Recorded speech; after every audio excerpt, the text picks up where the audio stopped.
सर्व बॅगा गाडीमध्ये टाकल्या आणि प्रफुल्ल पटेल साहेब परत फोन आला होता त्यांना.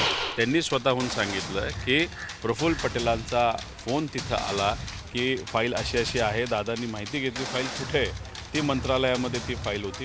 रोहित पवार यांनी जे मांडलेले मुद्दे आहेत ते तुम्ही स्वतः तपासा. आपण राज्याचे मुख्यमंत्री आहात.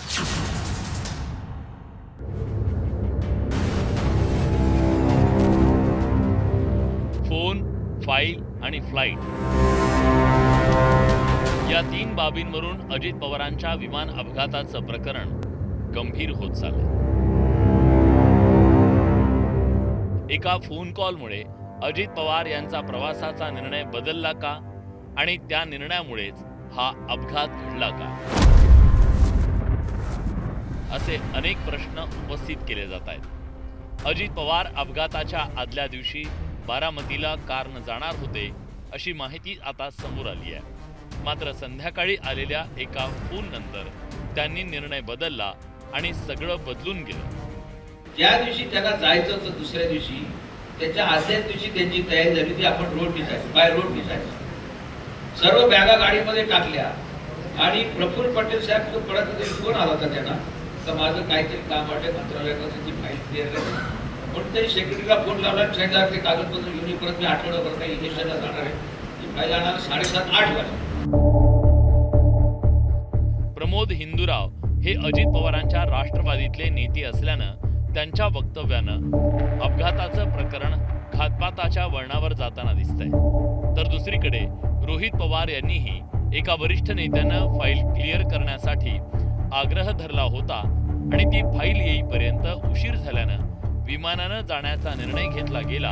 या मुद्द्याकडे लक्ष वेधलंय. ही फाईल अचानकपणे दादांच्या जो काही मंत्रालयाचं ऑफिस आहे त्या ऑफिसमध्ये ती फाईल तिथं त्या दिवशी आली. दादांना त्या फाईलबद्दल काहीच माहीत नव्हतं. आणि मग संध्याकाळी जेव्हा प्रफुल्ल पटेल साहेबांचा तिथं फोन आला की फाईल अशी अशी आहे, दादांनी माहिती घेतली फाईल कुठे आहे, ती मंत्रालयामध्ये ती फाईल होती. मग बोलून घ्यायला आणि सही करायला बराच वेळ गेला. अजित पवार यांनी भंडारा गोंदियातील राईस मिलशी संबंधित फाईलवर शेवटची सही केली होती आणि तीच फाईल आणण्यासाठी 7:30 ते 8 वाजले होते अशी माहिती सूत्रांनी दिली आहे. तर दुसऱ्या मोठ्या कॉन्ट्रॅक्टकडेही रोहित पवारांनी लक्ष वेधलंय.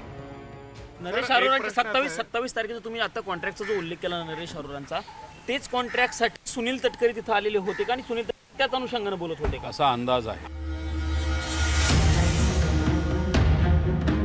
रोहित पवार यांच्यानंतर संजय राऊतांनी अजित पवारांच्या अपघातावरून अनेक मुद्दे मांडले. अपघाताचा संपूर्ण प्रकार संशयास्पद आहे. कोणत्या फाईलवर सही झाली नसती तर महाराष्ट्राचा विकास झाला नसता, असा प्रश्न संजय राऊतांनी उपस्थित केलाय.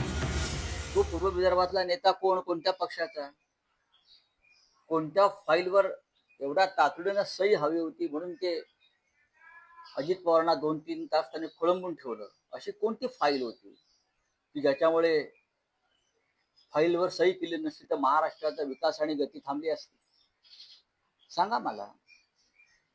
जे मी म्हणतोय की अजित पवारांकडे भारतीय जनता पक्षाच्या भ्रष्टाचाराच्या फाईल्स होत्या. त्या फाईल ताब्यात घेण्यासाठी ते नेते आले होते का?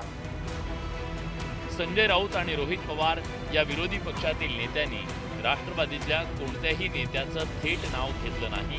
मात्र अजित पवार यांच्या पक्षातील प्रमोद हिंदूराव यांनी प्रफुल्ल पटेलांचं थेट नाव घेतलं. अजित पवार यांच्या विमान अपघाताचा तपास सुरू असला तरी अपघातामागचं नेमकं कारण काय, फोन कॉल आणि फाईलचा कितपत संबंध आहे, जाणून बुजून अजित पवारांना उशीर करण्यात आला का, हे प्रश्न उपस्थित करून रोहित पवारांनी अनेकांकडे संशयाची सुई फिरवली आहे. त्यामुळे या सगळ्या प्रश्नांची उत्तरं मिळाल्याशिवाय राजकारण थांबणार नाही. संतोष गोरे, न्यूज 18 मराठी, मुंबई.